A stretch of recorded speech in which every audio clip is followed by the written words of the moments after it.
Hey guys, what is up? It is me, Madame Thomas, and today we have our live virtual office hangout for December 7th, 2014, our weekly 2 p.m. office hours. So hopefully you guys are joining me, and if not, don't worry, you'll be joining me in the future. Okay, anyway, let me see. If you're on Twitter and you need me, that is my handle at Sarah the Teacher. Yep. Make sure that you are caught up on all of your work because our progress reports, I need to put in grades for that on Wednesday. So emails have gone out. If you did not get an email from me, or your parents did not get an email from me, then you are golden, living your life like it's golden, living your life. Okay, sorry, that's old people music right there. But last week, what we did is that we launched the narrative genre. And I love the narrative genre because, as you know, a narrative does what? What? It tells a story. So I love storytelling. If y'all know me, then you know I love to write. So hopefully, actually, I already know. I've seen a lot of you have really taken to creative writing. So you're gonna love this as well. And I can't wait to get into this with you guys. We also kicked it off with a little bit of coding. We dipped our feet in the coding waters because we talked about how different ways to tell a story. And coding is one way to tell a story digitally. So we played around with coding. That's like a sneak peek for those of you in technology as well, because we're going to be doing Hour of Code this week, and it's going to be all coding, coding, da, da, da, da, da, just like the guy on the video. But yeah, so we did a little bit of that in English just to talk about different ways to tell a story. And some of you took a test for high school entrance, so good luck. And I know y'all are fantastic, so you have it. So definitely let me know when you get your scores back. Speaking of that, if you need any recommendation or anything like that, I am at your disposal. Many of you have been sending me letters of recommendation. I think that I'm all caught up now, so yay. I'll be more than happy to fill out more, so just get them to me in a timely fashion, and I will get them out to you. So last week we talked a little bit about point of view. So I just wanted to review this because this is something that it's a little tricky, and I know it's been probably about a year or so since a lot of us have talked about it. So just wanted to review. So there are three main types of point of view. You have first person, which is like I'm telling a story. So I woke up this morning. I went to Subway. I got a Flateza. I ate it. I went back to sleep. I got off my couch, took a shower, and now I'm doing a video. That's first person. Second person is it tells the narrator is telling what you're doing. So you see this a lot in an old school choose your own adventure books or in how-to manuals where there might be an implied you, like this is how you bake a cake. You get some flour, you get some sugar, you get some eggs, you crack them in the bowl. Like I said, I might not even have to say you. I can say this is how to make a cake. Get flour, get eggs, get sugar, crack the eggs in the bowl, add milk, or I don't know how to cook, so don't listen to me. But that's second person. Third person is a little tricky, icky. Told you it's old people stuff. Okay, there's three types of third person. The first one is third person objective, and we talked a lot about bias last week. We talked about media bias, and you might have heard me say that bias is when someone is subjective, and as you know, that means putting their own thoughts and feelings into it. So think of third person objective as the opposite of that. There's no thoughts, no feelings, just actions. That would be objective. Like, for example, if I say, Miss Thomas got up this morning. She went to her car. She stopped at the stoplight. Susie was also driving her car.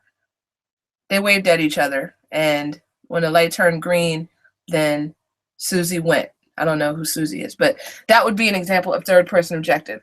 For third person limited, you get to see it's third person, like the narrator is not a character in the story, but you see the thoughts of one person. So for example, let me see. I got to think of something a lot more interesting. Okay, yesterday, Miss Thomas went to see her friend who was having a birthday, and it was a 90s party. And Miss Thomas was amazed, so she decided to, well, she forgot to dress up and got there looking silly.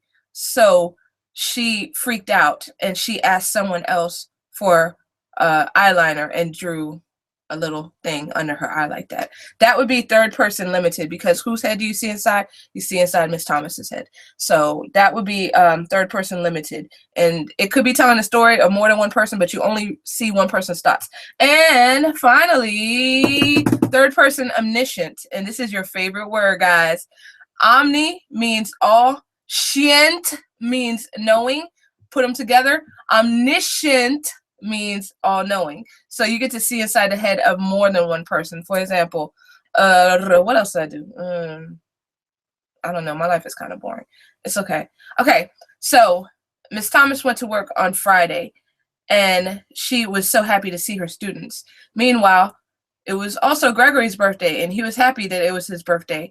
And Miss Thomas said, "Happy birthday, Gregory," and gave him a high five or something. So that would be omniscient, because you see inside the head of two or more characters. I could also add another character in the mix and say, and then Miss Berry was in the room too, and she was very happy it was Gregory's birthday. So she also said happy birthday. Then that's three people. I can keep adding people to the mix. It doesn't change. It's still omniscient.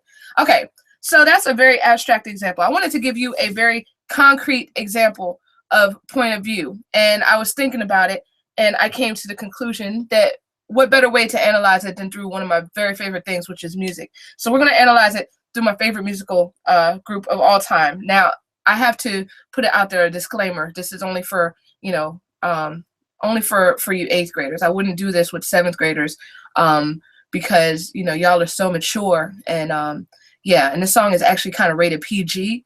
But I know you guys can handle it because we're all over 13, all of us, including me. And speaking of me being 13, the song came out when I was 13 years old. So how fitting. So for those of you who are 14, then sorry, no shout out to you. Only shout out to the 13-year-olds here. But there was a recent biopic made on this musical act. Do you know who it is? Do you know who it is? Can you guess? Can you guess? Did you say Aaliyah? Because if you said Aaliyah, you're wrong. Ha! Her album came out when I was 12. Oh. But my favorite musical group of all times is TLC. And I know that that's a lot of your favorite as well, or y'all really, really dig TLC. So we have that in common. So, let's talk TLC. And let's look at one of their biggest hits. If you think of their second album, I'm not going to say the name. You can look it up if you want to.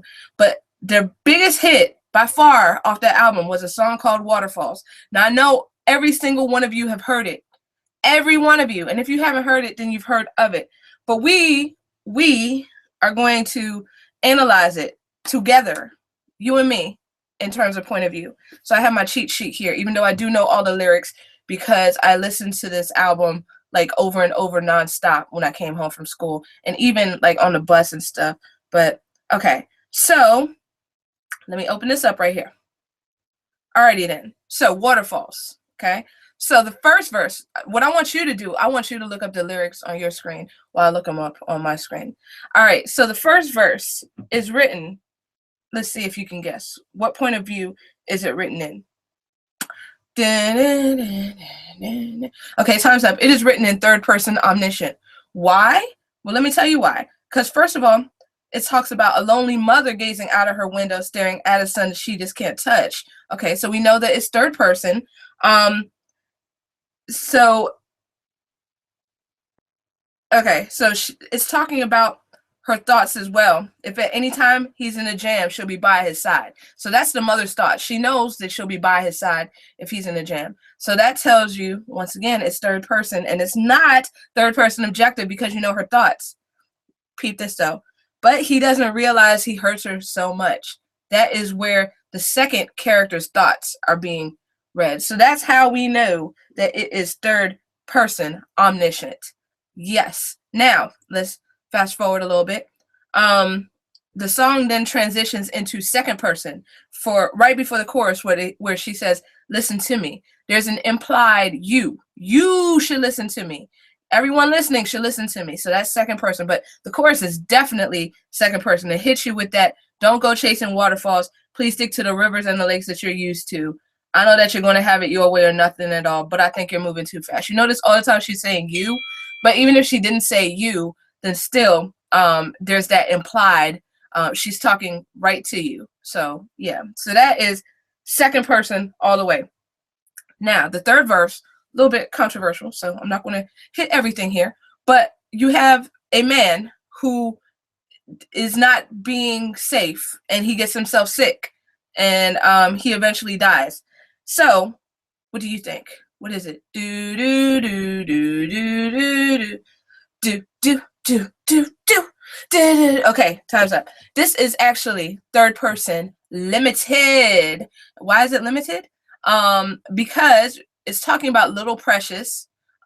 So it's not coming from Little Precious's mouth. So it's talking about Little Precious. So that tells you it's third person right there. But the line that clinches it as third person limited is, one day he goes and takes a glimpse in the mirror, but he doesn't recognize his own face. So you know it's not objective, because you can see what he's thinking. He's looking in the mirror and he doesn't recognize himself. So that makes it third person limited. Ha. So then TLC, they transition over to they kind of have their little pre-line to get them into the second person chorus again. Y'all don't hear me. Y'all meaning you all, meaning you, meaning second person. And then back to don't go chasing waterfall. They say to the river. Okay, y'all can't ever show anybody this video. Okay, so that is second person, that chorus again. Now you go to Left Eye's hook, where she says, come on, I see no rainbow yesterday, but two storms are gone, leaving in a trace, not one God given ray. Is it because my life has changed here to great? Afraid I'll can't fade away, tell them present one. Okay, you get the picture. That never show anyone. I will know. I'm watching you. Okay, so in Left Eye's hook, she is speaking in first person. How do we know this? Because she kicks it off. I seen a rainbow yesterday. That's first person. Okay, so Left Eye's hook is first person, but check this. She starts in first person, but she ends up transitioning to second person for the second half of her rap. Starting with who's to blame for tooting cane into your own vein?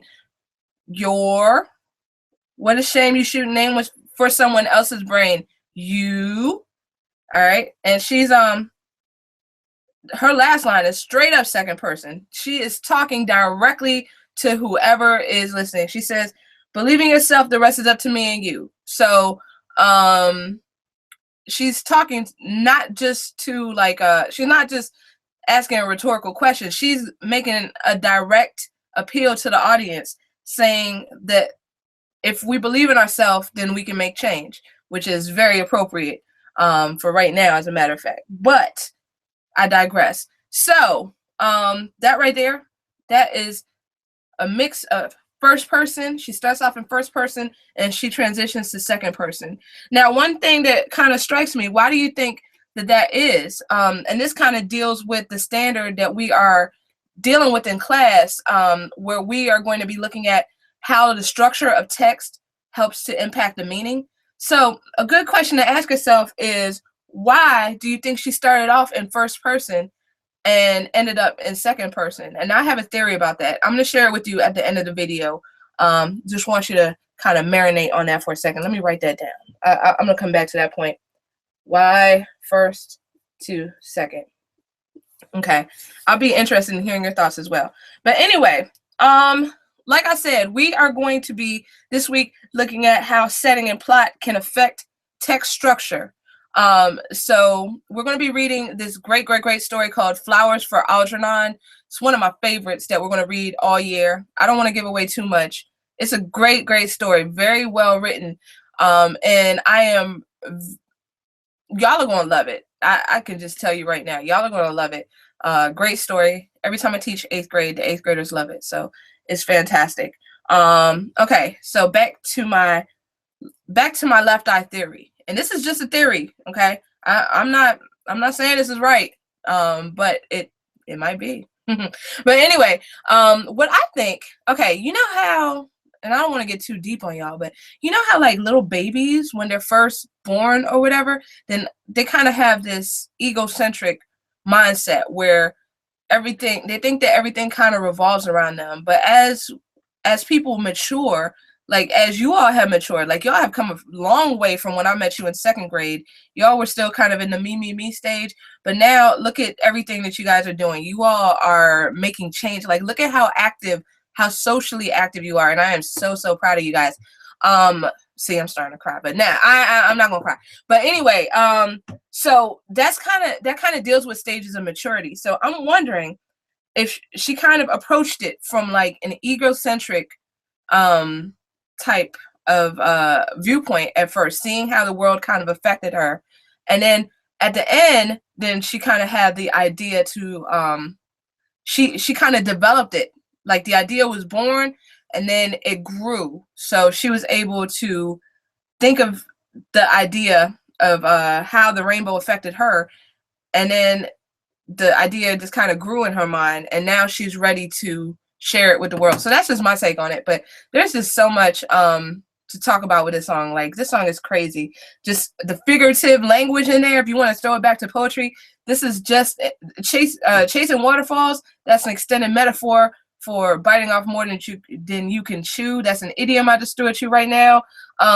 What else? Theme. Like if you, I want somebody to tell me what is the theme of this song. So yeah, I'm gonna go ahead and sign off now because this is starting to get long. But thank you for watching. And if you didn't watch now, then you will be watching later. All right, bye.